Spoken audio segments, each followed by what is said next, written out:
मेरा गुदा क्या कर रहा है? मेरा गुदा क्या कर रहा है? खाई खाई कर रहा है, खा ले फिर। हाय एवरीवन, जय मां वैष्णो। तो 2024 भी अब कुछ दिनों में जाने ही वाला है, तो सोचा उससे पहले इस साल का लास्ट मॉर्निंग रूटीन आपके साथ शेयर किया जाए। सर्दियों के दिनों में जो एक सबसे ज़्यादा बड़ी दिक्कत आती है वो होती है सुबह उठने की। कितनी भी कोशिश कर लो मॉर्निंग में उठने की, लेकिन ये आलस हमें जकेड़ के रखता है। लेकिन अगर हम अपना रूटीन फॉलो करेंगे तो हमें इतना आलस नहीं आएगा, क्योंकि मॉर्निंग में उठने के लिए आपके पास एक मोटिव होना चाहिए। जिस मोटिव से हम मॉर्निंग में उठते हैं तो ईजिली हमारी नींद भी खुल जाती है। जैसे हमें कभी ऑफिस जाना होता है या स्कूल जाना होता है, उस दिन हमें पता है कि हमने जाना है, तो नींद भी बहुत आसानी से खुल जाती है। तो उठने के बाद बाहर का मौसम देखा कि कैसा हो रहा है। आज थोड़े से बादल छाए हुए हैं, लग रहा है दिल्ली में बारिश होगी, और जैसी बारिश हो जाएगी तो ठंड और ज़्यादा बढ़ जाएगी। फिर अंदर आके अपनी रज़ाई वगैरह समेटी और यहाँ पे मैंने बेडशीट बिछाई। रात को क्या होता है ना, हम लोग बेडशीट निकाल देते हैं, कितनी बारी तो रात को ही बिछा देते हैं, लेकिन कभी कभार जब नींद ज़्यादा आती है, आलस आ रहा होता है, तो नेक्स्ट मॉर्निंग में ही उसको समेटते हैं।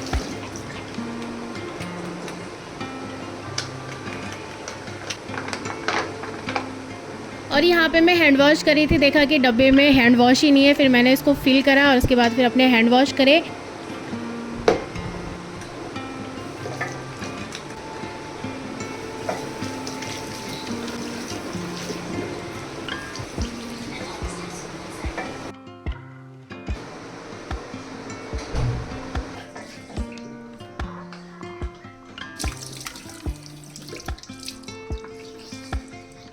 तो यहाँ पे मैंने फेस वॉश भी कर लिया है, और मॉर्निंग में अपने फेस पे मैं कुछ भी नहीं लगाती हूँ। सिंपल सादे ठंडे पानी से अपना फेस वॉश करती हूँ। हमें मॉर्निंग में अपना फेस ठंडे पानी से ही धोना चाहिए, जिससे कि जितना भी हमारा आलस है वो सारा भग जाए। फिर उसके बाद जो पहली चीज़ अपने फेस पे लगाती हूँ वो होता है ये फ्रेश प्लांट वाला एलोवेरा जेल। ये मेरे फेस को बहुत अच्छे से सूट करता है। मेरी आंखों के आसपास कितनी बार इन्फेक्शन हो जाता है, तो जब मैं इसको रब करती हूँ तो बहुत अच्छे से उसको हील कर लेता है। अगर आपको ये सूट करता है तो आपको ये यूज़ करना चाहिए। फिर उसके बाद में रात के बिखरे हुए बालों को सुलझाऊंगी। आजकल क्या होता है ना, हम लोग कंबल या फिर रजाई ओढ़े रहते हैं, और जो उनके रुए से हैं वो बालों में लग जाते हैं, इसलिए बाल बहुत ज़्यादा उलझे उलझे से फील होते हैं। अपने मॉर्निंग के काम निपटाने के बाद फिर थोड़ी देर रुक के यहाँ पे मैं गर्म पानी और उसमें नींबू डाल के पीऊँगी। नींबू में विटामिन सी होता है, जो कि हमारी इम्यूनिटी के लिए काफ़ी अच्छा होता है। ये हमारे पाचन तंत्र को भी बेहतर करता है, साथ ही हमारी स्किन भी इससे बहुत ज़्यादा ग्लो हो जाती है। सर्दियों में इसको पीना थोड़ा सा ठंडा ठंडा सा फील हो सकता है, लेकिन अगर आपको आदत है तो आपको उतना नहीं लगेगा। और यहाँ पर मैं सिप सिप करके इसको पी रही हूँ, साथ ही मूसा सिंह के साथ खेल भी रही हूँ।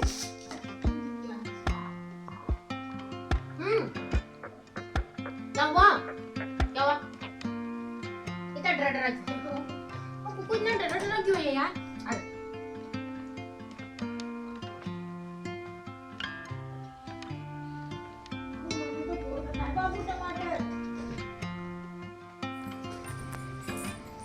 फिर यहाँ पे मैं अपनी छत पे जा रही हूँ, और छत पे आके देखा तो मौसम काफ़ी अच्छा हो रहा था। बहुत ठंडी ठंडी हवाएं लग रही थी।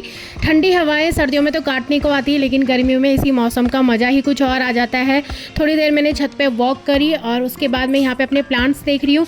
सर्दियों में ओस पड़ती है ना, तो इनके डैमेज होने के चांसेस बढ़ जाते हैं, लेकिन ये काफ़ी खिले खिले लग रहे थे। मुझे देख के काफ़ी अच्छा लगा।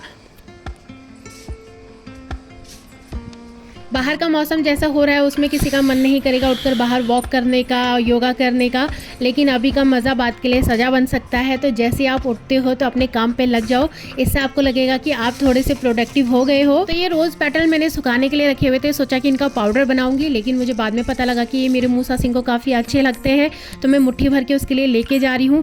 थोड़ा थोड़ा उसको ट्रीट के तौर पर मैं देती रहती हूँ, और जैसे मेरे हाथ में उसने खुशबू सूंघी, दौड़ता हुआ मेरे पास आया, और ये वो सारी चीज़ें मैं रिकॉर्ड करना भूल गई। फिर जैसे उसने आधे से ज़्यादा खा लिया था, तब मुझे याद आया यार कि रिकॉर्ड भी करना था।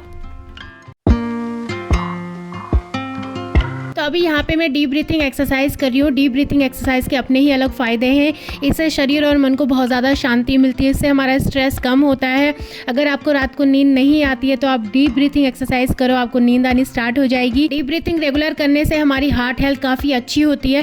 वैसे तो हमें आउटडोर करना चाहिए, लेकिन बाहर का मौसम बहुत ज़्यादा खतरनाक हो रखा है। इतनी ठंडी हवाएं चल रही है कि सेहत बनने के बजाय बिगड़ सकती है।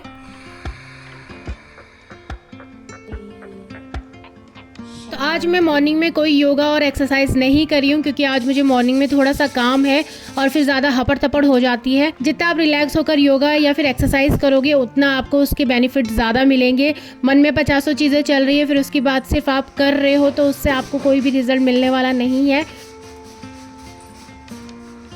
मेरी ना मामी की तबीयत ख़राब हो रखी है तो मम्मी मेरी वहाँ गई हुई थी, तो मॉर्निंग के सारे काम हमें ही करने पड़ रहे थे।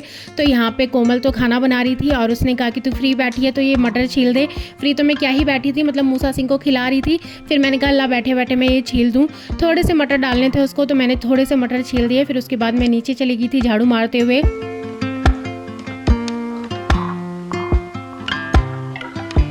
मुझे कुकिंग करने का इतना शौक तो नहीं है, हाँ सफाई करने का शौक है। तो मैंने कोमल को बोला कि तू कुकिंग कर ले, मैं सफाई कर लेती हूँ। और उसको अपनी वीडियो भी बनानी थी। जितनी देर उसकी कुकिंग होगी उतनी देर में मेरी सफाई भी हो जाएगी। फिर रहता है ऊपर वाला फ्लोर, तो उसको तो आराम से करते ही रहेंगे। जिस दिन शूट करना होता है उस दिन तो जिस काम में 5 मिनट लगने होते हैं उसमें और ज़्यादा टाइम लग जाता है। और आज तो वैसे भी मम्मी वाला काम भी हमें ही करना पड़ रहा है तो काफ़ी ज़्यादा टाइम लग रहा था चीज़ों को करने में।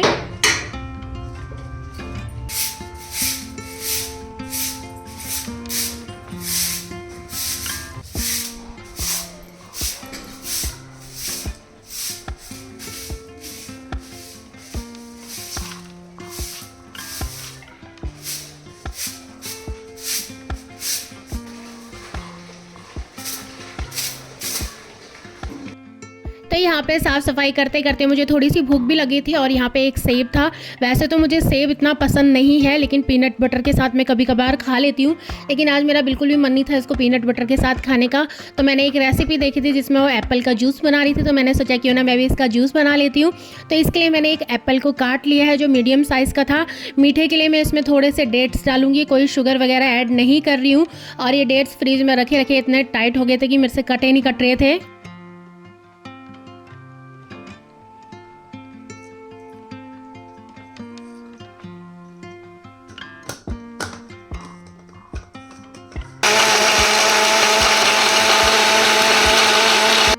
वैसे कहते तो हैं कि सेब को ऐसे ही रॉ खाना चाहिए, उसका जूस वगैरह नहीं निकालना चाहिए, नहीं तो आपको शुगर होने के चांसेस बढ़ जाते हैं। लेकिन कभी कभार क्या ही फ़र्क पड़ता है। तो यहाँ पे मैंने टेस्टी सा जूस बना दिया था। साथ ही मैंने यहाँ पे थोड़ा सा और एप्पल काट दिया था ताकि मैं ऊपर से गार्निशिंग कर दूंगी, लेकिन वो सारे डूब गए।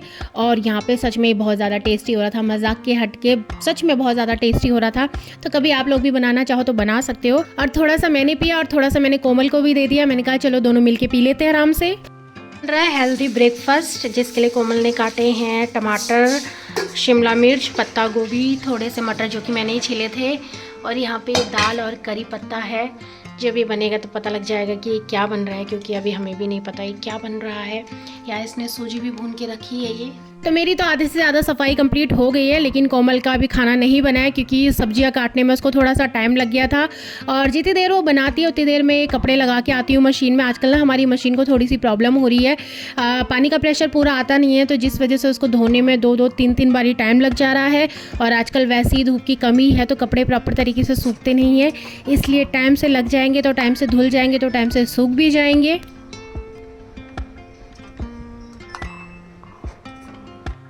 तो यहाँ पे कोमल का बनाया गर्मा गर्म नाश्ता तैयार हो गया है जो कि है उपमा और चाय। और ये सच में बहुत ज़्यादा टेस्टी हो रहा था। अपने मुंह में मिट्ठू बनने वाली बात नहीं है, इसके अंदर बहुत ज़्यादा वेजिटेबल्स गए थे तो हेल्दी तो था ही, साथ में टेस्टी भी था। जैसे मैंने पहले ही कहा था कि खाने वाले हम दोनों ही हैं और मॉर्निंग में रोटी सब्जी का बवाला कौन करे। तो इससे तो बढ़िया है कि सिंपल सा खाना बना दो जो कि टेस्टी भी होता है और हेल्दी भी होता है। तो यहाँ पे उसने मुझे चाय भी बना के दी क्योंकि मुझे इस तरह की चीज़ों के साथ चाय पीने में काफ़ी ज़्यादा अच्छा लगता है। तो मेरा तो पेट भी भर गया था। और उसके बाद यहाँ पे जो बर्तन हुए थे मैंने कहा चलिए बर्तन मैं ही धो देती हूँ क्योंकि उसने खाना बनाया था।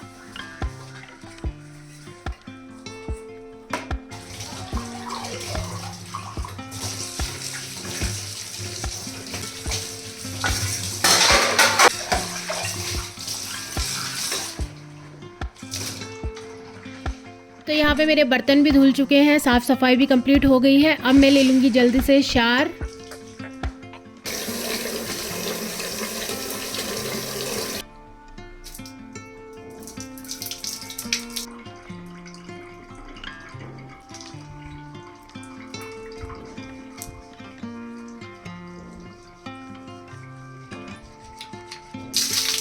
अपना सारा काम निपटाने के बाद यहाँ पे मैंने शावर ले लिया है और ज़्यादा गर्म पानी से नहीं नहाती हूँ मैं, आधा ठंडा आधा गर्म पानी से नहाती हूँ, मतलब गुनगुना। और जब भी मैं नहाने के लिए जाती हूँ अपना बॉडी लोशन साथ में लेके जाती हूँ, क्योंकि जैसे ही हमारी बॉडी आधी गीली आधी सूखी होती है, उसमें अगर हम मॉइस्चराइज़र लगा लेते हैं तो हमारी बॉडी बहुत ज़्यादा ड्राई फील नहीं होती और ना ही खिंचा खिंचा सा फील होता है।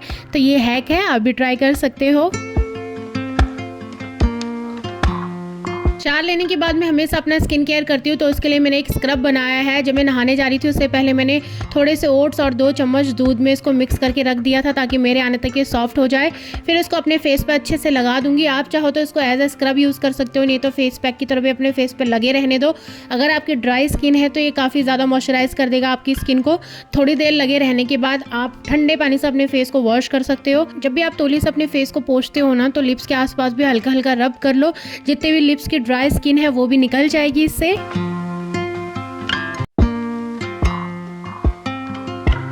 अब यहाँ पे फेस को मैं मॉइस्चराइज करूंगी। मॉइस्चराइजर के लिए मैं यहाँ पे पॉन्ड्स का मॉइस्चराइजर यूज़ कर रही हूँ। मुझे ऐसा लग रहा है शायद दूसरा वाला यूज़ करी थी, इस वजह से तो मेरी आंखों में एलर्जी नहीं होगी है। तो एक बार इसको मैं ट्राई करती हूँ कैसा रहता है ये। अब लगाऊंगी मैं अपने फेस पे सनस्क्रीन, चाहे घर के अंदर हो चाहे बाहर हो, धूप हो या ना हो, सनस्क्रीन ज़रूर यूज़ करना। और लास्ट में अपने लिप्स पे लगाऊंगी मैं ये लिप बाम, क्योंकि आजकल होठ बहुत ज़्यादा फट जाते हैं तो उनको मॉइस्चराइज करना बहुत ज़्यादा ज़रूरी है। और यहाँ पे कल रात को 10 बजे आया था मेरा बर्थडे गिफ्ट, मतलब बर्थडे जाए हुए कितने दिन हो गए और उसका गिफ्ट आ रहा है आज। ये मेरे भाई की तरफ से है। उसने मुझे एक बजट दिया था, बोला था कि इतने में जो मंगाना है तो मंगा ले। वैसे तो मैंने बजट से बहुत कम मंगाया था, क्योंकि मेरे को समझ ही नहीं आ रहा था कि मुझे क्या मंगाना है। जब मुझे सामने से ऐसा ऑफ़र आ रहा था तो मैं बिल्कुल ब्लैंक हो गई थी। तो मुझे एक ये सूट काफ़ी अच्छा लग रहा था, बहुत टाइम से मेरी विश लिस्ट में था। तो मैंने उसको बोला कि चल तू ये सूट ही ऑर्डर कर दे, और इसको आने में कम से कम 7 से 8 दिन लग गए। सूट आया तो थोड़ा सा लेट से था, लेकिन आने के बाद दिल खुश हो गया। इसकी फिटिंग भी इतनी अच्छी आई है। थोड़ा सा लूज़ हो रहा है पर मैं सोच रही हूँ कि इसको लूज़ ही रहने देती हूँ। और ये कलर तो मतलब इतना प्यारा लग रहा है। वैसे इस तरह के कलर का मेरे पास कुछ था भी नहीं। थोड़ा अलग कलर भी पहनना चाहिए कभी कभार, नहीं तो मैं पिंक येलो ये सारे कलर पहनती रहती हूँ। लेकिन ये सच में काफ़ी अच्छा लग रहा था। तो अपने भाई को एक बारी फिर से थैंक यू।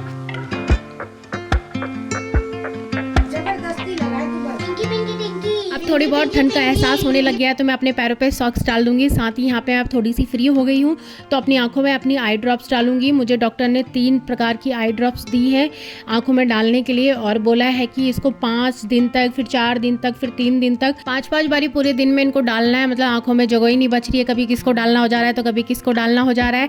तो एक आई ड्रॉप्स तो मैंने डाल दी है। फिर उसके बाद तो ये वाली क्रीम लगानी है आंखों के अंदर, जैसे काजल यूज़ होता है इसको वैसे ही लगाना है।